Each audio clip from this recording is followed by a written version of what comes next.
In the lobby of Ramsey Solutions, Trevor and Jaclyn are with us. Hey, guys, how are you? Hi, Dave. Pretty good. Welcome. Where are you guys from? Kansas City. Awesome. Welcome to Nashville.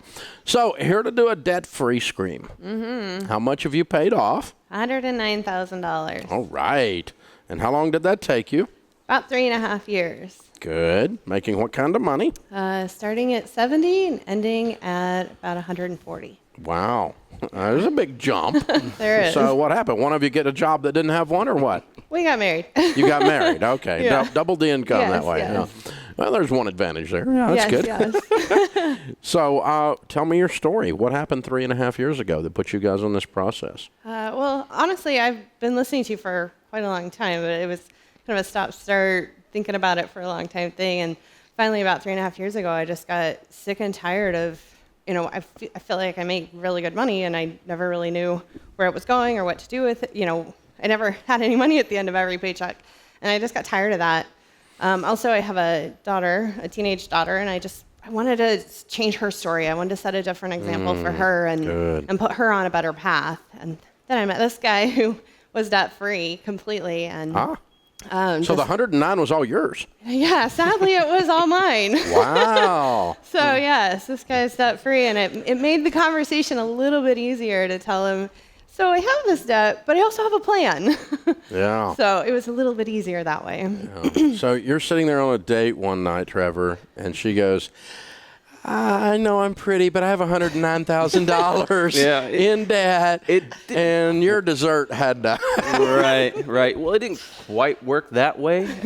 She kind of eased into it with questions about income, debt, and I was actually pretty fortunate, thanks to my wonderful mother, who I graduated college without any debt, so I never really had to pay attention to money. Okay. I've kind of naturally been a saver, never really spent a lot. So. Well, then, I mean, 109,000 had to give you chills then when you hear this. Yeah. It's not like it was 10,000. I mean. No, but just to speak to my wife and her dedication, it helped to know that there was a plan. So it really wasn't. I tell people that all the time, and you did it naturally. I want to point that out. I tell them, I said, the debt is never the problem; it's the direction. Correct. And you saw the direction, and she had a plan. She was committed to it. I'm getting out, and you're like, okay, I can do this. She was determined. She had a goal. She had it all laid out, with your plan. And I knew who Dave Ramsey was. My mother as a follower, but I since I was never in debt and I made money, I didn't save it, and pay attention to it. And I told her that. Sure. But she introduced me to it, and before we got married, she said, we are going to a class. Oh, wow. And I said, okay, yeah, sure. But going to that class, talking about it, putting things in motion, she was driven to So get when were you married? How long ago? A year this April. Oh, okay. All right. So We were dating about 3 years. So 2.5 years of this time, you worked on this by yourself, and a year you've worked on it with help. Yes. Then. And that's, financial help. Yes. Correct. Yeah, mathematical help. Yes. Yeah, very cool. What kind of debt was this? It was a little of everything. It was a timeshare, a big chunk on that. It was student loan debt. It was a car.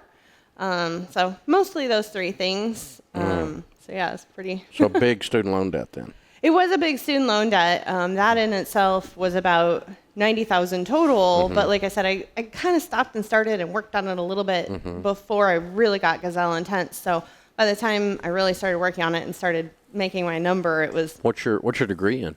I have a master's degree in marketing. Oh, good. Yeah. Okay. Yeah. All right. Excellent. Yeah. Excellent. Cool. And what do you do for a living? I work in sales. Okay. Cool. What about you, Trevor? I'm IT recruiter. Okay. Excellent. Very cool. Well, good job, you guys. All right. So now you've been married and working on this for a year. You're and have success. How much of the 109 paid off in the last year? Oh, a big chunk of it. I don't know. I would probably put it in the ballpark of maybe 30. Yeah. Okay. 35,000 within the last You had done year. a bunch before you got to it then. Okay. Yeah, I did do a bunch. I was very intense and very tight with my budget, and made people think I was crazy. Well, you've got a good combination here of single and married on attacking this and answering this question. What is the secret paying off $109,000 in 3.5 years? Goodness, you want me to? Dedication, without a doubt. Drive. determination. And like I said, it was my wife who really had that before I even got around. So her drive to be committed to getting out of debt was the key. It's amazing when you decide I've had it, what you can do. Yeah, it really is. For me, the secret was, it was kind of a combination of things. It was definitely listening to you every day. It's on when I'm out and about seeing customers, and I listen to you every day religiously, and I cannot tell you how, like, my daily dose of Dave would kind of remotivate the engine every time. But also, wanting to change my story for my daughter was huge. Like, every time I was a little bit tempted, it was like, no, what kind of example am I setting for her? What message am I sending her? And I see that now. I mean, she's a teenager, and I see it in her decisions, and it makes me so happy that I made the decision to finally change things. And it changes our story now, too. Yeah. It's really exciting. So. Very cool. Well, congratulations, you two. Thank Great you. job. Trevor and Jaclyn from Kansas City. 3.5 years it took to pay off $109,000, making $70 and then $140 after being married. Count it down. Let's hear a debt-free scream. 3, 2, 1. We're debt-free! Love it, love it, love it. That is how it's done. Hey guys, thanks for watching. If you enjoyed this video, click the subscribe button to get the latest content and check out these other great clips from the show. You are not a victim. You're not a victim of big corporations. You're not a victim of Wall Street. You're not a victim of capitalism. You're not a victim of wealth inequality. You're not a victim of racism. You're not a victim.